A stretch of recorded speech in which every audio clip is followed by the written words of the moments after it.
Hi, welcome to Penny's Craft Creations.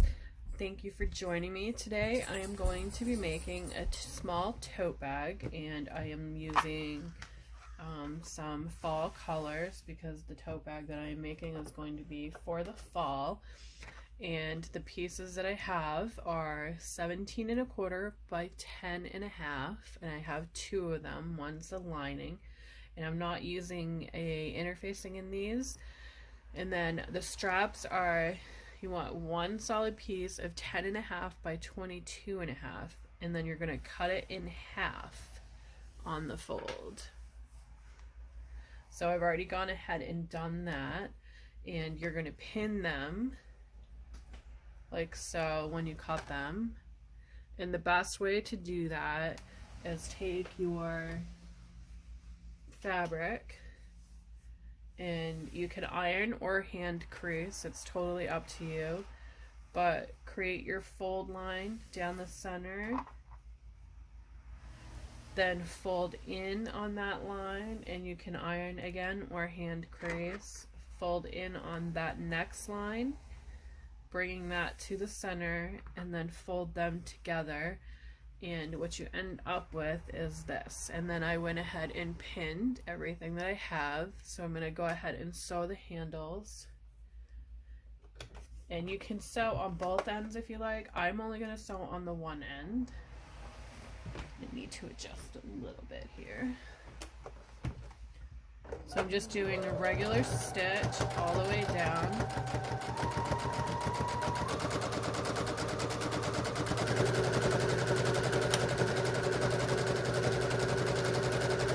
I'm using my guide here on the edge as the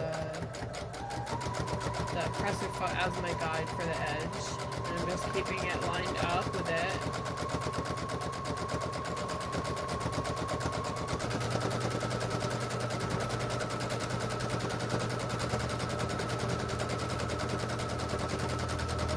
And then I'm going to create a back stitch on the end.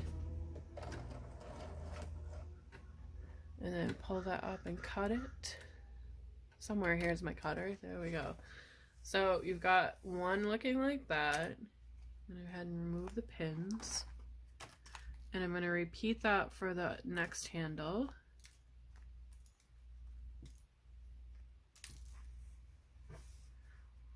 So you can choose to have small handles, which I think I actually like that idea better than having long handles. So you can decrease your handle, cut that measurements in half, keep it the 10½ inches. I mean, not 10½ inches. Cut the 10½ inches down to 5¼ So the width is going to be 5¼ Cut that down, but keep it the 22½, and then cut this in half after you've got it sewn.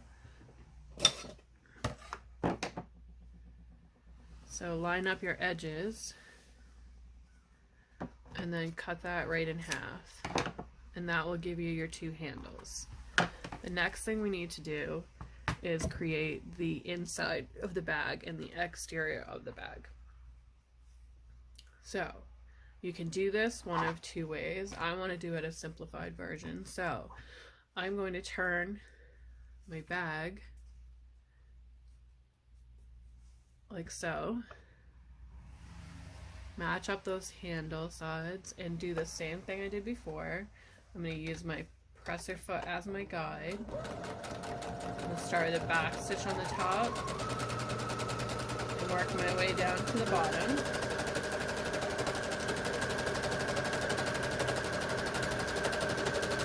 Back stitch, and then I'm going to repeat that for the next side as well, using my presser foot again as the guide.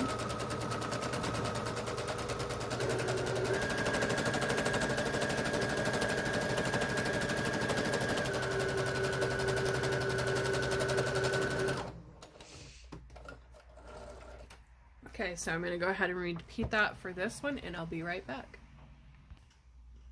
Okay, you notice that I did not leave a opening on either side, and that's because I want this bag to be reversible.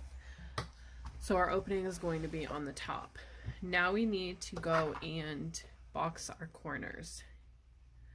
So the best way for me to do this is take that and flatten it out like so, and you can pin if you'd like, but then I'm going to take it and I'm going to use my guide, my pedal, this piece here, the plate, as my guide for my sewing.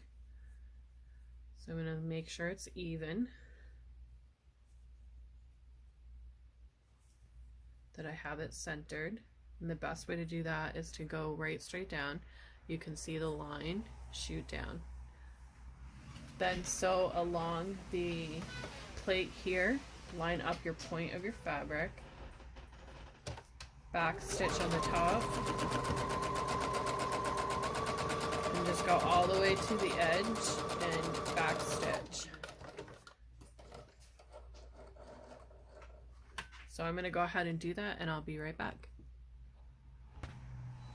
Okay, so now comes the fun part. I have both my things done, and I want to have my outer part of the bag like so. We have our little boxy corners, so the bag will sit like this, and then we're going to leave the liner facing the wrong way, and we're going to tuck that inside of our bag here. Oh, sorry, this part goes on the inside. So this is our inside of the bag. This part here is going to tuck inside there. You want to match up your seams on both sides. So match your line up with this line, and then pin that. And I like to pin them on the inside. I'm a little bit different. So line that up there, and then do the other side as well, making sure to line that seam up with that seam there.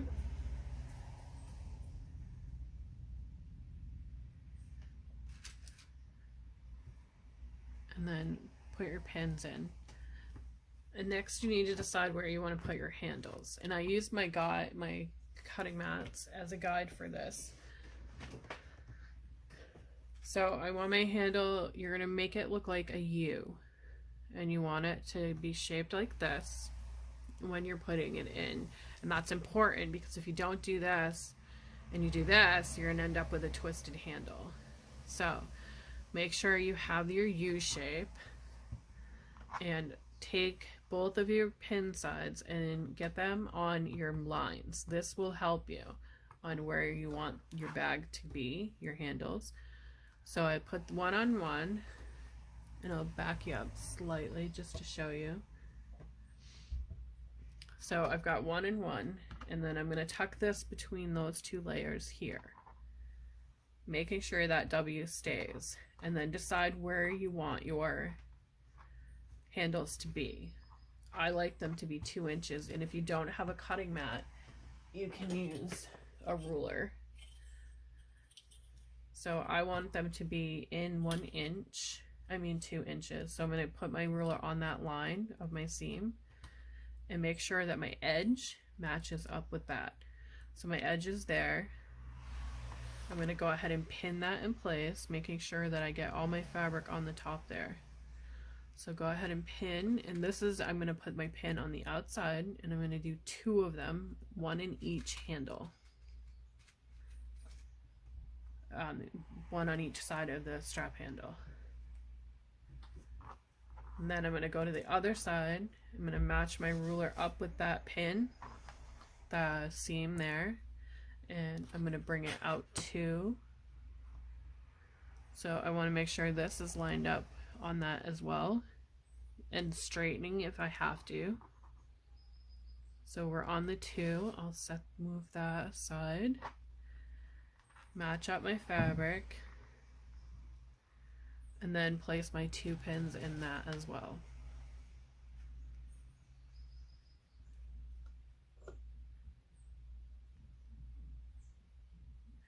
And I'm going to go ahead and repeat that for the other side. Again, making sure I line up with that, and my handle is a U. Tucking it in between the layers. making sure I line my ruler up with that seam edge and go to the 2 again.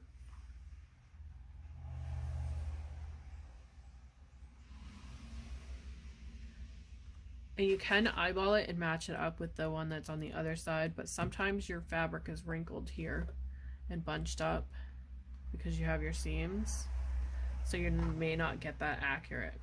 So I like to use the ruler because I feel it gives more of an accurate, plus my pin is on the inside. So line that up with the seam, bring that over, and tuck it in.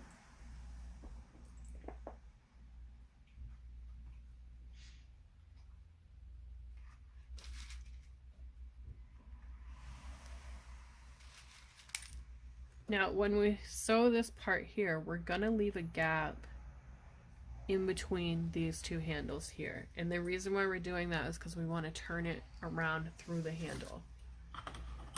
So I'm gonna go ahead and sew this and I'll come right back. Okay, now that I have that all sewn, I'm gonna go ahead and turn it inside out through that hole. And I'm just pushing in the interior out.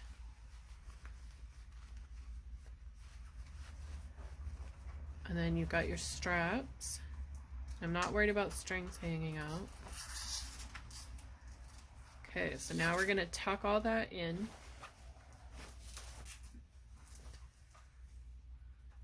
Rounding the edges around it.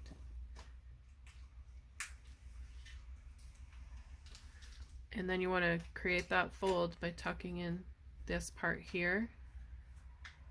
Make sure you get any strings that are hanging and get them tucked in.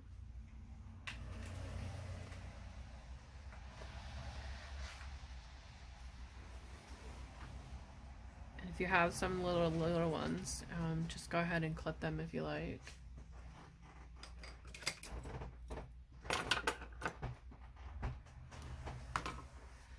Okay, so we're gonna pin this closed, making sure we've got it rounded.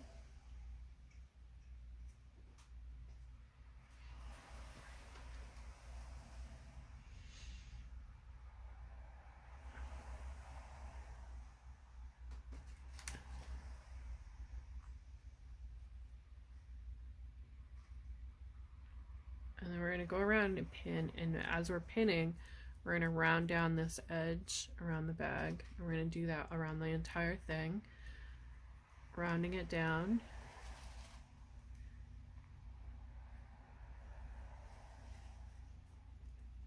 And the reason you're rounding it down is because we're going to sew along this top edge, and we don't want that to be caught up in anything else.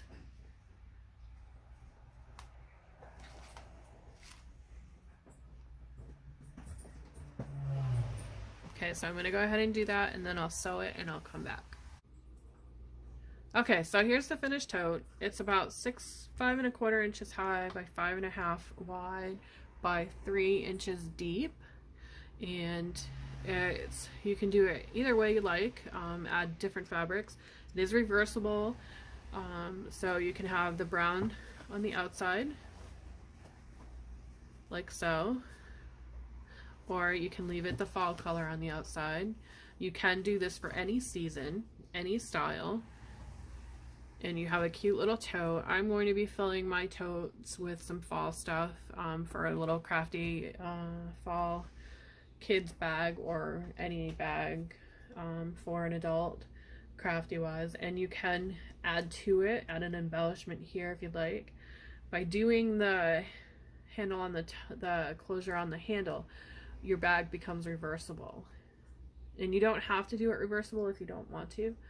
I just thought it would be really cute for them to have 2 sides. You can use another fabric, but I wanted it to be a simple fall, and I picked up quite a lot of yardage at Walmart of the chocolate brown at Easter time for Easter bunnies. So that is my tote bag. Thanks for watching. Have a great day.